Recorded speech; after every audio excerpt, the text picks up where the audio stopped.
कछवा रामलीला में नन्हे कलाकारों द्वारा धनुष यज्ञ व फुलवारी का हुआ मंच। नमस्कार, आप देख रहे हैं विंध्य एक्सप्रेस न्यूज। कछवा मिर्जापुर आदर्श नगर पंचायत स्थित रामलीला मैदान पर गुरुवार को रामलीला समिति द्वारा धनुष यज्ञ व फुलवारी का मंच किया गया, जहां पर नगर पालिका अध्यक्ष मिर्जापुर श्याम सुंदर केसरी मौजूद रहे। उक्त कार्यक्रम की शुरुआत नगर पालिका अध्यक्ष के द्वारा आरती कर शुभारंभ किया गया। इसी दौरान रामलीला समिति के आयोजक राकेश उपाध्याय द्वारा उन्हें तिलक लगाकर अंग वस्त्र व स्मृति चिन्ह देकर सम्मानित किया गया।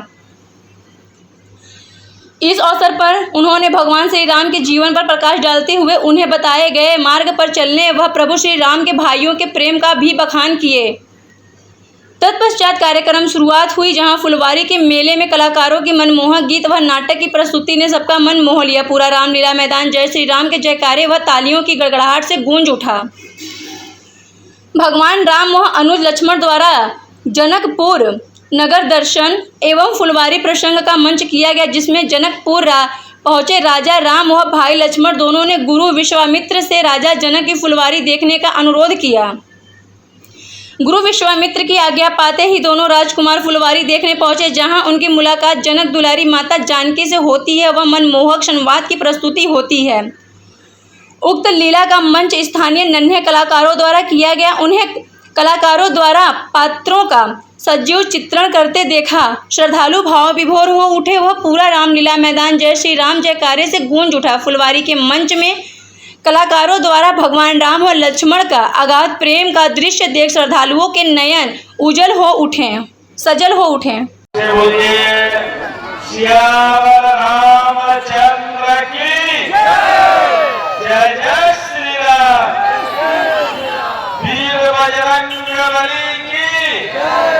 जय जय पवन सुत हनुमान की।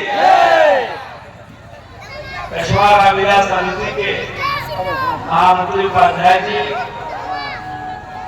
यहाँ उपस्थित मंच पर हमारे सभासदगण शिखर जी हैं, संतोष जी हैं, हमारे अमरीश तिवारी जी हैं, हमारे इस मंडल के अध्यक्ष आकाश सिंह जी, हमारे मित्र बड़े भाई कछवा के व्यापारी नेता भाई विजय गुप्ता जी, हमारे राजन केसरी जी पूर्व मंडल अध्यक्ष, हमारे इस कमेटी के सभी पदाधिकारीगण, जिनका नाम मुझे छूट रहा है, सभी को भी मैं अभिवादन करता हूँ, उनको आभार व्यक्त करता हूँ, उनको बधाई देता हूँ। शिखर जी ने जब हमसे कहा था लगभग 15 दिन पहले कि आपको आना है, तब तो हमने कह दिया था शिखर जी शायद पिछले साल नहीं आ पाए थे, इस साल आएंगे।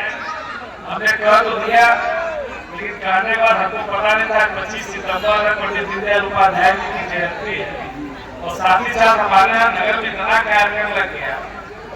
अचानक पता चला कि केंद्रीय मंत्री अनुप्रिया पटेल जी का कार्यक्रम वही विद्यान से और वहाँ से समापन हमारे आवास पर होगा। फिर उसके बाद मनोहर पांडे जी का कार्यक्रम भी हमारे सिटी क्लब की नगर पालिका की होगा, उसमें भी व्यवस्था सारी चीजें लगातार नगर पालिका परिषद का भी कार्यक्रम शुरू, स्वच्छता का कार्यक्रम, फिर दीनदयाल उपाध्याय जी के जैसे जिले के उपाध्यक्ष भी भाजपा के हैं, दूसरे कार्यक्रम हो गया। लगातार कार्यक्रम करते करते फिर एक फार्मासिस्ट एसोसिएशन का कार्यक्रम, आज लगता है कि रिकॉर्ड तोड़ कार्यक्रम लगातार बोलना पड़ा। लेकिन बड़ी खुशी हुई मित्रों, आप सबके बीच में आने के बाद कछवा का जो एक ऐतिहासिक नगरी कछवा है, बहुत प्राचीन नगरी है, लिखा था और आप लोगों ने उसका इतिहास, प्राचीन इतिहास बताया। तो कछवा विषय के ऊपर ही इसका नाम भी पड़ा जो आप लोगों ने बताया था। अपनी एक अलग पहचान रखता है, अपनी अलग छाप रखता है। इतना कछवा में आज जब इस रामलीला का स्वरूप कई जगह हम देखते हैं कि रामलीला का जो मंचन धीरे धीरे पिछड़ रहा है, कम होता जा रहा है, लेकिन आप लोगों का इतनी भीड़, इतनी जनता जनार्दन बोले का माताएं बहने बैठी हैं, बच्चे बैठे हैं, तो कहीं ना कहीं समझ में आता है कि प्रभु श्री राम जिन्होंने अपने जीवन में एक आदर्श प्रस्तुत किया, प्रभु श्री राम जिन्होंने एक पुत्र के रूप में, जिन्होंने एक पति के रूप में, जिन्होंने एक पिता के रूप में, जिन्होंने एक राजा के रूप में, जो जीवन एक भाई के रूप में जीवन का जो आदर्श प्रस्तुत किया, इसी नाते उनको मर्यादा पुरुषोत्तम सिद्धांत की उपाधि मिली है। मर्यादा पुरुषोत्तम मतलब मर्यादाओं की सीमा में रहने वाला, पुरुषों में जो उत्तम चरित्र का हो उसको पुरुषोत्तम करते हैं। ऐसे प्रभु श्री राम को ये उपाधि मिली है, प्रभु श्री राम को मर्यादा पुरुषोत्तम की उपाधि मिली। आप देखिए उनके जीवन चरित्र को देखिए, प्रभु श्री राम का अवतार धरती पर होता है और उनका जो जीवन चल रहा है, जो जीवन का पूरा इतिहास देखेंगे बाल्यकाल से ही उनकी जो जीवन चरित्र उसको आप देखे, गुरु विश्वामित्र के आश्रम में रहकर जिस प्रकार से साधु सन्यासियों को सताने वाली तारका का उन्होंने खोज किया, फिर वो बड़े होते हैं और बड़े होने पर स्वाभाविक है शादी ब्याह का चलता है।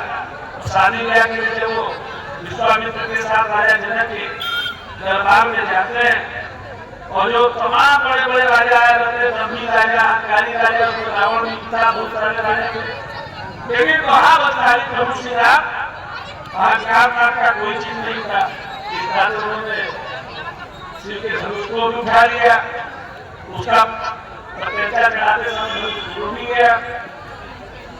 ये उनके उस चरित्र को दिखाता है जहाँ अहंकार नाम का चीज नहीं है।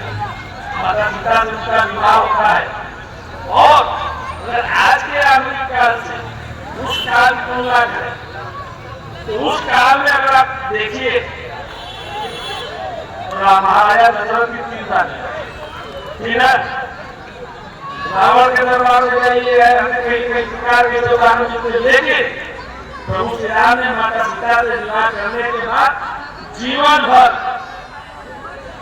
जो आदर्श प्रस्तुत किया, एक पति का पत्नी के प्रति जो आदर्श होता है, माता सीता वन में चली जाती है तो उसमें एक करते हैं, दूसरा विवाह करने के लिए गुरु आचार्य लोग करते हैं, दूसरा विवाह नहीं करते।